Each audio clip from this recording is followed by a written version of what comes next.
ഈ വീട്ടിലെ ഈ പെണ്ണുങ്ങളെല്ലാം കൂടിയിട്ട് എന്തായിരുന്നു പരിപാടി അവിടെ? അതൊരു പ്രശ്നം പരിഹരിക്കാൻ വേണ്ടി വന്നതല്ലേ. എന്ത് പ്രശ്നം? കഴിഞ്ഞ ദിവസം ഒരു സംഭവം നടന്നില്ലേ? എന്ത്? എന്റെ അമ്മ കാല് വഴുതി കിണറ്റി വീണ്. ദൈവമേ, എന്നിട്ട് എന്താണ് എന്റെ ഭാര്യയുടെ മലപോലെ നിൽപ്പുണ്ടായിരുന്നു. അവളുടെ കൈ സഹായം ചെയ്യണമല്ലോ, ഒന്ന് പിടിച്ചു കയറ്റി രക്ഷിക്കണമല്ലോ. കൊടുക്കാൻ ഞാൻ പണിയും കഴിഞ്ഞ് വീട്ടിൽ വന്നപ്പോ അവളുടെ കാരണത്തിൽ രണ്ടെണ്ണം പഠിച്ചിട്ട് ഞാൻ ചോദിച്ചു, എന്താടി എന്റെ അമ്മ കാല് വഴുതി കിണറ്റി വിട്ടിട്ട് ഒരു കൈ സഹായം ഒന്ന് പിടിച്ച് കരകയറ്റാനുള്ള ഒരു ക്ഷമ അതൊക്കെ ഉണ്ടായില്ലോ എന്ന് ചോദിച്ചു. അപ്പൊ ഇവിടെ എന്നോട് പറഞ്ഞ ഉത്തരം കേട്ടാ. എന്താ ചോദിച്ചേ? ചേട്ടനല്ലേ കല്യാണം കഴിഞ്ഞ ആദ്യ നാളുകളിൽ എന്നോട് പറഞ്ഞത് നമ്മുടെ ജീവിതമാകുമ്പോ ചിലതൊക്കെ സംഭവിക്കും, അതൊക്കെ കണ്ടില്ല കേട്ടില്ല എന്ന് നടിക്കണമല്ലോ. അവള് കണ്ടില്ല എന്ന് നടിച്ചാണത്. അവളെ കുറ്റം പറഞ്ഞിട്ട് കാര്യമില്ല. നീ കാണു കുറ്റമൊന്നും പറയരുതെന്നാണല്ലോ പറഞ്ഞേക്കുന്നത്. എന്നിട്ട് അമ്മയുടെ അവസ്ഥ എന്തായി? അമ്മ ആരാ മോള്? അമ്മ നേരെ കിണറ്റിന്നുണ്ടല്ല, കപ്പിലും കയറിലും തൂങ്ങി നേരെ മോളിൽ കയറി വന്നിട്ട് അവളുടെ കാരണക്കുട്ടിക്കിട്ട് രണ്ടെണ്ണം പിടിച്ചിട്ട് അമ്മ വീണ്ടും വീണ്ടും കിണറ്റിലേക്ക് എടുത്തിയാടി. അതെന്തിന്? എടാ, ഞങ്ങളുടെ കൂടെ ജീവിക്കണമെങ്കിൽ ഭേദം മരിക്കണമല്ല. ഇതിനൊക്കെ കാരണം ആ കുടുംബശ്രീയുടെ പ്രസിഡന്റ് ഒറ്റ ഒരുത്തിയാ. പ്രിയപ്പെട്ട കുടുംബശ്രീ പ്രവർത്തകരെ, ഇന്നത്തെ കുടുംബശ്രീ ആരംഭിക്കാം. ആദ്യം സ്വാഗത പ്രസംഗം. സ്വാഗത പ്രസംഗത്തിനായി ഈ കുടുംബത്തിലെ നാഥയായ പ്രമീളയെ ക്ഷണിക്കുന്നു. നമസ്കാരം. ഇന്നത്തെ കുടുംബശ്രീ എന്റെ കുടുംബത്തിന്റെ മുറ്റത്ത് തന്നെ കൊണ്ടുവന്നതിൽ എനിക്ക് വളരെയധികം സന്തോഷമുണ്ട്. എന്റെ കെട്ടിയോൻ രംഗൻ വരുന്നതിന് മുമ്പ് തന്നെ ഇത് തീർക്കണം, അല്ലെങ്കിൽ രംഗം വഷളാവും. കാരണം നിങ്ങൾക്കൊക്കെ അറിയാലോ, ഇതിനകത്തുനിന്ന് ലോൺ കിട്ടുമെന്ന് മാത്രമാണ് അങ്ങേരുടെ നോട്ടം. അങ്ങേര് വരുന്നതിന് മുമ്പ് നിർത്തിയില്ലെങ്കിൽ അയൽക്കൂട്ടത്തിലെ അയൽക്കാരും മാത്രമല്ല നാട്ടുകാരും മൊത്തം കൂടും, ആകെ നാറും. ഇത്രയും പറഞ്ഞുകൊണ്ട് ഞാൻ നിങ്ങളെ എല്ലാരും പെട്ടെന്ന് സ്വാഗതം ചെയ്യുന്നു. ഇനി നമുക്ക് വരവ് ചെലവ് കണക്ക് നോക്കാം. ആദ്യം വരവ്. ഞാനും അതാ നോക്കുന്നത്. എന്ത്? അങ്ങേരുടെ വരവ്. നാലുകാലിലാണോ അവ വരവ്? ആ വരവല്ല, കുടുംബശ്രീയുടെ വരവ് ചെലവാ നോക്കുന്നത്. ഞാൻ തന്നെ റിപ്പോർട്ട് വായിക്കാം. കഴിഞ്ഞ ആഴ്ച കുടുംബശ്രീ മീറ്റിംഗ് ലീലാമ്മയുടെ വീട്ടിൽ തന്നെയാണ് കൂടാൻ ഉദ്ദേശിച്ചിരുന്നത്. പക്ഷേ അവിചാരിതമായി ലീലാമ്മയുടെ അമ്മായി അമ്മ കിണറ്റി ചാടിയതുകൊണ്ട് അവിടെ നിന്ന് മീറ്റിംഗ് മാറ്റേണ്ടി വന്നു. തുടർന്ന് മേരിയുടെ വീട്ടിലാണ് കൂടിയത്. മൊത്തം 6 പേര് പങ്കെടുത്ത മീറ്റിംഗിൽ മേരി സ്വാഗതം പറഞ്ഞു. എല്ലാരും സപ്പോർട്ട് ചെയ്തതുകൊണ്ട് കൺവീനർ റിപ്പോർട്ട് വായിച്ചു. 5 ആഴ്ചയായിട്ടും കുടുംബശ്രീയിൽ പങ്കെടുക്കാത്തവരെ പിരിച്ചുവിടാനുള്ള ചർച്ച അവസാനം വഴക്കും വക്കാളുമായപ്പോൾ മേരിയുടെ ഭർത്താവ് ജോപ്പൻ തെറി വിളിച്ച് യോഗ അങ്ങ് പിരിച്ചുവിടുകയും ചെയ്തു. ഇതാണ് ഉണ്ടായത്. പിന്നെ കഴിഞ്ഞ ആഴ്ച മേരി വന്നില്ല. 2 രൂപ ഫൈൻ അടയ്ക്കണം. അതെന്റെ അമ്മായിയമ്മ കിണറ്റിൽ വീണത് കൊണ്ടല്ലേ. തള്ളയൊട്ട് ചത്തതുമില്ല, ഇനി 2 രൂപ ഫൈനും അടയ്ക്കണം. അത് വേണം. എന്റെ അമ്മായിയമ്മ 3 പ്രാവശ്യം കിണറ്റിൽ വീണപ്പോഴും ഞാൻ 2 രൂപ വെച്ച് ഫൈൻ അടച്ചു. പോരാത്തതിന് ആശുപത്രി ചെലവ് വേറെയും. എന്നാ പിന്നെ ആ കിണറിന് ഒരു കൈവിരി കെട്ടാൻ മേലായിരുന്നോ? എത്ര കാശ് ആശുപത്രി കൊടുക്കുന്നേ? ഇനിയിപ്പൊ ആശുപത്രി ചെലവൊന്നും കൊടുക്കേണ്ടി വരില്ല. അതെന്താ? കഴിഞ്ഞ ദിവസം കിണറിന്റെ ആഴം കൂട്ടി. ഇനി വീണ് കിട്ടിയാ മതി. ദൈവമേ, രംഗൻ. കൊരങ്ങനല്ലേ രംഗൻ.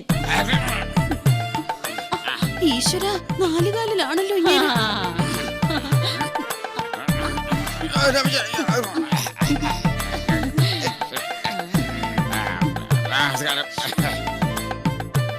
നമസ്കാരം. കുടുംബശ്രീ ആയിരിക്കും. ഏഷ്യനിക്കാരും പരിദർശനക്കാരും ഒക്കെ എല്ലാരും ഉണ്ടല്ലോ. നടക്കട്ടെ, ഒരു നിമിഷം അവധി തരണേ. Short break. ശരളേ, ഇങ്ങോട്ട് വന്നൊരു കാര്യം പറഞ്ഞു.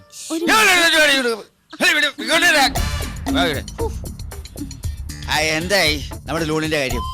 പാസ്സായോ? ഇല്ല. പാസ്സായില്ലേ? ഇതുവരെയായിട്ടും എടുത്ത ലോൺ തിരിച്ചടച്ചാലല്ലേ വേറെ ലോൺ കിട്ടത്തുള്ളൂ. അടിച്ച കൈ വിട്ടല്ലേ നിന്നെ എനിക്ക് പിന്നെ തല്ലാൻ പറ്റൂ. ലോണില്ലാത്ത കുടുംബശ്രീ എന്തിനാ എന്റെ കുടുംബത്തിൽ കൊണ്ടുവന്നു? എന്തിനാണ് കൊണ്ടുവന്നേ? നാട്ടുകാര് കേൾക്കൂലോ. ഞാൻ വെച്ചിട്ടുണ്ട്. ഞാൻ ഇങ്ങോട്ട്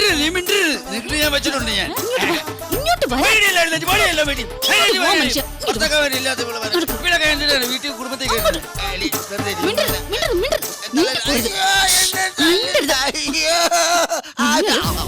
അവരുടെ മുന്നിൽ വെച്ച് എന്നെ നാണം കെടുത്തു അല്ലേ? അയ്യോ ശാന്ത ചേച്ചി, ഓടി വായോ, എന്നെ കൊല്ലുന്നേ, എന്നെ ഇടിച്ചു കൊല്ലുന്നേ, മനുഷ്യൻ ഓടി വായോ. അയ്യോ,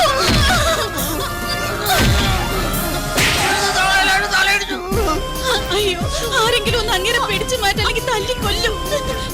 ഇങ്ങേരുടെ കൂടെ ജീവിക്കുന്നതിൽ ഭേദം ചാവുന്നതല്ലേ. എടി ഭയങ്കരി ഈ മാതിരി തല്ലെന്നെ തല്ലിട്ട് എന്നെ പിടിച്ചു മാറ്റാനോ? ഏതായാലും ആരും കണ്ടില്ല. എന്താ രംഗ ഇത്? എന്താ ഈ കാണിച്ചു വെച്ചിരിക്കുന്നത്? ഇത് വലിയൊരു അക്രമം തന്നെയാ. തല്ലു കൊള്ളുകയും ചെയ്യണം, ഞങ്ങോട്ട് കുറ്റു വെക്കണം. ചേച്ചി എനിക്കിനി ഇയാളുടെ കൂടെ ജീവിക്കണ്ട. എനിക്ക് ഇവിടെ കൂടെ ജീവിക്കണ്ട. കാരണം എനിക്കും ജീവിക്കണം. എന്നാലേ നമുക്ക് പിരിയാം, അതാ നല്ലത്. ഇനി എന്നാ പിരിയാൻ?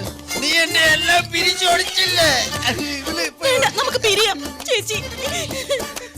ഈ വൃത്തിയുടെ കൂടെ ജീവിക്കാൻ എനിക്കിനി വയ്യ. നിങ്ങൾ എന്ത് ചെയ്തെന്നാ രംഗ പറയുന്നത്? എന്ത് ചെയ്തെന്നാ പറ. ചെയ്തെന്നോ? നിങ്ങൾക്കറിയോ, ഞാൻ പുറത്തിറങ്ങാൻ നോക്കിയിരിക്കാ ഇവള്. അപ്പുറത്തെ വീട്ടിലെ രാജൻ, സജീവൻ, സുഗുണൻ ഇവരുടെ കൂടെ പാർക്കിലും ബീച്ചിലും തിയേറ്ററിലും കറങ്ങി നടക്കുക. അറിയോ? നേരാണോ പ്രമീള ഇതൊക്കെ? പിന്നെ ഞാൻ ചെയ്യുന്നതാണോ കുറ്റം? ഇയാൾ എന്റെ അനിയത്തിയായിട്ട് സിനിമയ്ക്ക് പോകുന്നു, പാർക്കിൽ പോകുന്നു. ശരിയാണോ രംഗ? ശരിയാണത്. നിങ്ങളൊരു കാര്യം മനസ്സിലാക്കണം. എന്താ? ഇവളെ ബീച്ചിലും പാർക്കിലും കൊണ്ടുപോകാൻ ആയിരക്കണക്കിന് ആൾക്കാരുണ്ട്. ഇവിടെ അനിയത്തി പാവ ഒരു കുട്ടിയുണ്ട്, പാവോട്ടോ, കുഞ്ഞായിട്ടോ. അവളെ കൊണ്ടുപോയി ഞാൻ മാത്രമേ ഉള്ളൂ. നന്ദി വേണോടെ, നന്ദി. എന്നെ വിശ്വാസം അല്ലെങ്കിൽ എന്റെ കൂടെ ജീവിക്കാൻ എനിക്ക് വയ്യ. നമുക്കിനി പിരിയാ. എന്നാലേ നമുക്ക് പിരിയാം, സമ്മതിച്ചു. പക്ഷേ നമ്മുടെ 3 കുട്ടികളിൽ 2 എണ്ണത്തിന് ഞാൻ കൊണ്ടുപോകും. ഞാൻ 2 കുട്ടികളെ ഞാൻ കൊണ്ടുപോയി. ആ പിന്നെ എനിക്ക് വേണം നമ്മുടെ 2 കുട്ടികളെ. 2 എണ്ണത്തിന് ഞാൻ കൊണ്ടുപോകും. മൂക്കളെ ഞാൻ നീ എടുത്തിട്ട് നോക്കും. അതിന് നിങ്ങളും കൊണ്ടുപോയാൽ മതി. എനിക്ക് വേണം 2 എണ്ണത്തിന്. ഞാൻ കൊണ്ടുപോയി. നിർത്ത്. ഏതായാലും നിങ്ങൾ പിരിയാൻ തീരുമാനിച്ചു. അതെ അതെ. ആകെയുള്ള 3 കുട്ടികളില് 2 എണ്ണത്തിന് 2 പേർക്ക് വേണമെന്ന് പറഞ്ഞാ അത് നടക്കാത്ത കാര്യോ? അതുകൊണ്ട് കുടുംബശ്രീയുടെ കൺവീനർ എന്ന നിലയ്ക്ക് ഞാനൊരു കാര്യം പറയാം. 1 വർഷം കൂടി എങ്ങനെയെങ്കിലും ഒരുമിച്ചങ്ങ് ജീവിക്കും. അപ്പൊ ഒരു കുട്ടിയും കൂടി ഉണ്ടാവും. അപ്പൊ 2 പേർക്കും 2 കുട്ടികളെ വീതം അങ്ങനെ എടുക്കാലോ. അത് കൊള്ളാം. ഞാൻ എപ്പോഴും റെഡി.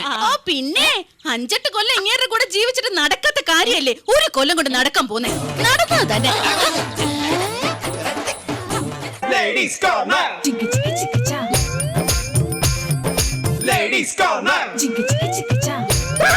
എടുത്തുചാട്ടം ആപത്താണ്. ഇത് പറയാൻ കാരണം, ഒരാൾ കേസ് കൊണ്ടുപോയി കൊടുക്കുകയാണെങ്കിൽ ആ കൊടുക്കുന്ന ആൾ ചിന്തിക്കണം, എന്തിനു വേണ്ടിയാണ് ഞാൻ കേസ് കൊടുക്കുന്നത്? ഈ കേസ് എടുക്കുന്ന പോലീസുകാരും ചിന്തിക്കണം, എന്തിനു വേണ്ടിയാണ് ഞാൻ കേസ് എടുക്കുന്നത്? ഇല്ലെങ്കിൽ ഇപ്പോൾ നടക്കുന്നത് പോലെ കട്ടവനെ കിട്ടിയില്ലെങ്കിൽ കിട്ടിയവനെ പിടിച്ച് കള്ളനാക്കുന്ന പ്രവണത ഉണ്ടാവും. ഇതുണ്ടാവാതിരിക്കാൻ നിങ്ങൾ ശ്രദ്ധിക്കുക.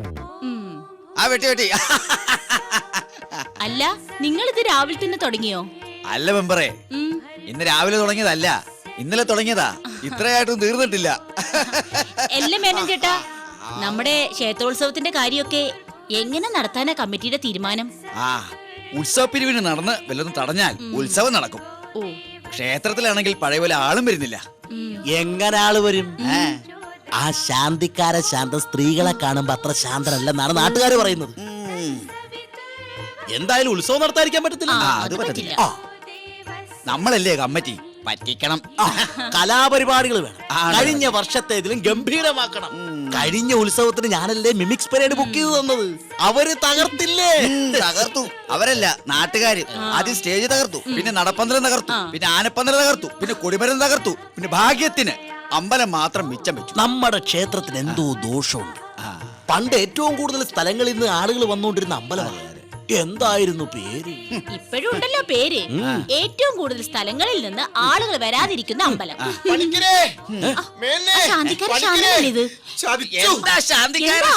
ദേവിയുടെ കിരീടവും ചെങ്കോലും ചിലമ്പൊന്നും കാണാനില്ല. ഇന്നലെ രാത്രി ഞാൻ കണ്ടതാ, ഇന്ന് നേരെ പുലർന്നപ്പോ കാണാനില്ല. കണ്ടാ ഞാൻ അപ്പോഴേ പറഞ്ഞില്ലേ ക്ഷേത്രത്തിന് എന്തോ ദോഷമുണ്ട്. കീഴ്ശാന്തി എവിടെ? കീഴ്ശാന്തി അമ്പലത്തിലുണ്ട്. അയാൾ അന്വേഷിച്ചിട്ടിരിക്കുക. എന്നാ വേഗം പോലീസിനെ വിളിക്കുക. അതിന്റെ ഒന്നും ആവശ്യമില്ല. ഇവനാള് ശരിയല്ലെന്ന് തോന്നുന്നു. എനിക്കും ചെറിയ സംശയമില്ലാഴികയില്ല. അപ്പൊ പോലീസിനെ വിളിക്കാം. ആ പോലീസ് വരട്ടെ. അതെ, ഈ പോലീസ് വന്നു കഴിഞ്ഞാൽ ചോദ്യം മുറകളൊക്കെ ഉണ്ടാവില്ലേ? ചോദ്യം ഉണ്ടായില്ലേലും മുറ ഉണ്ടാവും. അത് വേണോ? അത് വേണം. പോലീസ് വരണം. എന്നാ വിളിക്കുക. പോലീസ് ആരാ ഈ കൂട്ടത്തിൽ ശാന്തി? നോമാണ്. ആരാണ് ഈ കൂട്ടത്തിൽ മിസ്റ്റർ നോം? നോം തന്നെയാണ് ഈ നോം. ഓഹോ, താങ്കളാണ് മിസ്റ്റർ നോം. അതെ, നോം തന്നെയാണ് നോം. എപ്പോഴാണ് കിരീടവും ചെങ്കോലും നഷ്ടമായത്? ഇന്നലെ രാത്രി വരെ ഉണ്ടായിരുന്നു, വെളുപ്പിന് നോക്കിയപ്പോ കാണാനില്ല. I C. ഇന്നലെ രാത്രി സംശയത്തക്ക രീതിയിൽ ആരെങ്കിലും ഇവിടെ വന്നിരുന്നോ? ഉവ്വ്, വിലാസിന് വന്നിരുന്നു. ഏത് വിലാസിനി? നീലകണ്ഠന്റെ ഭാര്യ വിലാസി. വിലാസിനെ താങ്കൾക്ക് സംശയമുണ്ടോ? എനിക്ക് സംശയമില്ല, പക്ഷെ നീലകണ്ഠന് നല്ല സംശയമുണ്ട്. ഓ എടോ, അതല്ലടോ ഞാൻ പറഞ്ഞത്. ആരാണ് ഇവിടുത്തെ സ്ഥിര സന്ദർശകർ ചോദിച്ചത്? മേനോനും പണിക്കരും. ഏ? ആരാണ് ഈ മേനോനും പണിക്കരും? ഇടിയണ്ണാണുന്റെ അടുത്ത അവന്മാരുടെ കളി ഇവിടെ വരാ. എടേ എടേ, ഇങ്ങോട്ട് വരാൻ ഓരോരാ വരച്ച വരെ വരെ ഇങ്ങനെ പറയണ. എന്തിനാ മാറുന്നേ? ശുദ്ധവായു കിട്ടാൻ വേണ്ടി അല്പം മാറിക്കാന്ന് വിചാരിച്ചു. ഈ കുറ്റം ഒന്ന് തെളിഞ്ഞോട്ടെ. കുറച്ച് നാളത്തേന് ഇവിടുന്ന് മാറ്റി നിൽക്കുന്ന കാര്യം ഞാൻ ശരിയാക്കി തരാട്ടാ. ഇതിൽ ആരാ പണിക്കർ, ആരാ മേനോൻ? ആരെങ്കിലും ഒരാളെ തീരുമാനിക്ക്. ഞാൻ മേനോൻ. ഞാൻ പഠിക്കുന്നു. ആണോ? അതെ. പണിക്കർക്ക് എന്താ പണി? അങ്ങനെ പ്രത്യേകിച്ച് പണിയൊന്നുമില്ല. ഞാൻ ഈ മേനോനെ ഇങ്ങനെ സഹായിച്ചാണ്. അപ്പൊ മേനോനാണ് ഇവിടുത്തെ മെയിൻ ആള്. എന്താ മേനോനെ പണി? മേനോൻ നിരകളിക്കും, ഞാൻ സഹായിക്കും. നിലവിളിയല്ല, നരകളി. നിരകളി അതൊരു പണിയാണോടു? അല്ല, ഞങ്ങൾക്ക് ഇങ്ങനെ നേരെ പോകാൻ വേണ്ടി കളിക്കുന്നതാണ്. അപ്പൊ വീട്ടിലൊന്നും പോവാറില്ലേ? ഇല്ല. അതെന്താ? വീട്ടിൽ പോയാൽ നേരം പോയില്ല. കഷ്ടം. എന്തായാലും സുസ്മിതയൊന്ന് വന്നോട്ടെ. ഇവനെ ഞാൻ പൊക്കിക്കോളാം. സാറേ, സുസ്മിത ആത്മഹത്യ ചെയ്തില്ലേ നടി? ഒരൊറ്റ കീറങ്ങോട്ട് വെച്ച് വന്നാണ്ടല്ലോ. എടാ, അത് സിനിമ നടി. ആണോ? സിൽക്ക് സ്മിത. ഇതാരാന്നറിയാവോ? ഇത് പോലീസ് നായ. ഓ, എന്ന് മണം പിടിച്ച് അമേരിക്ക വരെ പോയി പ്രതിയെ പിടിച്ചിട്ടുള്ള ആളാ. വിടില്ല. സുസ്മിത ഇങ്ങോട്ടൊന്ന് വന്നോട്ടെ. തിരുമേനി കിട്ടിയിരിക്കണു. കാണാതെ പോയ കിരീടവും ചെങ്കോലും ചിലമ്പും എല്ലാം കിട്ടിയിരിക്കണു. ഭഗവതി കാത്തു. എവിടെ നട കിട്ടിയേ? ഈ ബാബുവിന്റെ വീട്ടിൽ നിന്നാ കിട്ടിയത്. ഇങ്ങോട്ട് വാടാ. ഇങ്ങോട്ട് മാറിക്കടാ. ദേവിയുടെ കിരീടവും ചെങ്കോലും മോഷ്ടിച്ചെടുത്തിട്ട് ഒന്നും അറിയാത്ത പോലെ നിൽക്കുന്നോ? എന്ത് ധൈര്യത്തിലാണ് നീ കൊണ്ടുപോയത്? എന്റെ പൊന്നു സാറേ, ഞാൻ കാണാൻ വേണ്ടി കൊണ്ടുപോയതാ. നിനക്ക് കാണണമെങ്കിൽ വീട്ടിൽ കൊണ്ടുപോയി കാണണോ അല്ലേടാ? എവിടെയാടാ തൊണ്ടി? എടാ, മോഷ്ടിക്കപ്പെട്ട കിരീടവും ചെങ്കോലും ഒക്കെ എവിടെ ഒളിപ്പിച്ചു വെച്ചേക്കുന്നോ? എനിക്കൊന്ന് കാണണം. ഇല്ല, ഇനി തരില്ല, ദേവി കോപിക്കും. എടോ, എന്റെ കൈ തരണ്ട. കൈ പിടിച്ചൊന്ന് കാണിച്ചാ മതി. ഞാനായിട്ട് തൊട്ട് അശുദ്ധം ഒന്നും ആക്കത്തില്ല. എടോ കീഴ്ശാന്തി, കാണിച്ചു കൊടുക്കുക. കിരീടം, ചെങ്കോല. ഇത് കിരീടം, ഇത് ചെങ്കോല, ഇത് ചിലമ്പ. ഇത് രണ്ട് മോഹൻലാലിന്റെ പടം, ഇത് റഹ്മാന്റെ പടം. സീഡിയോ? അപ്പൊ ദേവിയുടെ കിരീടവും ചെങ്കോലും ഒക്കെ കാണാൻ പോയി എന്ന് പറഞ്ഞിട്ട്? അതെ, സുദർശന്റെ ഭാര്യ ദേവി അവരുടെ കയ്യിൽ നിന്ന് കാണാൻ മേടിച്ചതാ. ഇന്നലെ ക്ഷേത്രത്തിൽ വെച്ചതാ. ഇന്ന് രാവിലെ കാണുന്നില്ല. അപ്പൊ നേരത്തെ കോപിക്കും എന്ന് പറഞ്ഞത് സുദർശന്റെ ഭാര്യ ദേവിയാണോ? അതെ, കോപിച്ചാൽ അവൾ മഹാതറയാ. ഇനി ദേവി കോപിക്കത്തില്ല, പക്ഷെ ഞാൻ കോപിച്ചു കഴിഞ്ഞാൽ ഭയങ്കര ചറ്റയാ. 3-4 CD കാണാതെ പോയിന്നും പറഞ്ഞ് ഈ നാടിന്റെ ശാന്തി കളഞ്ഞ ശാന്തിക്കാരാ. എന്തോ? നീ ആത്മശാന്തിക്ക് വേണ്ടി പ്രാർത്ഥിച്ചോ?